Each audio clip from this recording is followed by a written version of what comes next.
Hi everybody, I'm here with your feeling of the day.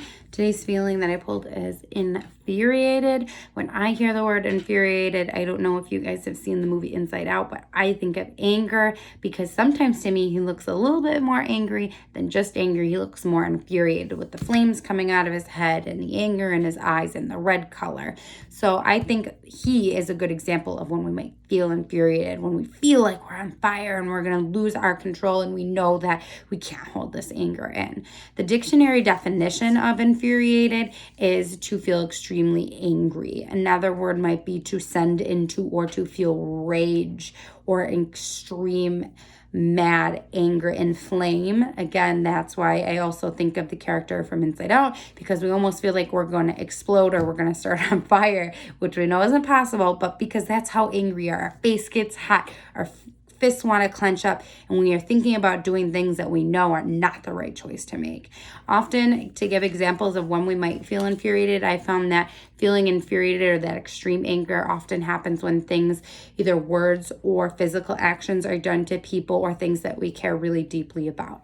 So if somebody says something really hurtful about a family member, or if someone puts their hands on or hurts a family member or a really, really special close friend of ours, we're probably going to feel a little bit more than just angry. We're probably going to feel that infuriated feeling. Or if we have something that we hold really special to us that we own because it has a special memory, if someone were to break it or take it or lose it, we're probably going to feel really, really infuriated.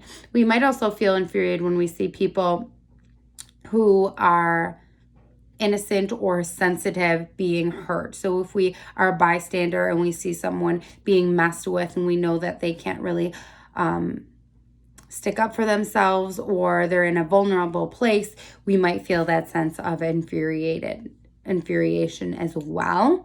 One thing I want to say about when you feel infuriated is that I want you to try your very, very best to make a good choice and to calm your body before you do anything. Because they will tell you when we are infuriated, we often make choices right away that aren't going to end well, are either going to hurt somebody else, whether it's their feelings or their bodies, or they're going to get us in trouble. And it's not a choice that we otherwise would want to make. And often that happens because when we're infuriated and we have all that rage and anger in us, there's a lot of that going on in our brain, and our brain has a really hard time focusing on making the right choice because it's filled with all those feelings of anger, right? So I know a lot of times I hear, Miss Young, I'm just so angry I can't make the right choice. I want you to remember that you can make the right choice and that you're capable. If you try hard enough, you can remember those small little coping skills that maybe will take you just from infuriated back down to angry, and then angry back down to frustrated, and then frustrated back down to calm. So taking little baby steps to bring you back to calm. I know that when we're infuriated, we might not be able to just do a coping skill and be back to calm. It might take us a couple steps, but remembering some of those coping skills might be helpful. So whether you're in the classroom at home, maybe you need to go to a secluded place all by yourself, whether it's in the corner of the classroom or in your bedroom. Maybe it's covering your eyes, putting your head on the table and just taking deep breaths and blocking out what's going around you. Using your senses, I always say, looking around, how many yellow things can you find? Can you find 4 blue things? Can you find 3 pink things?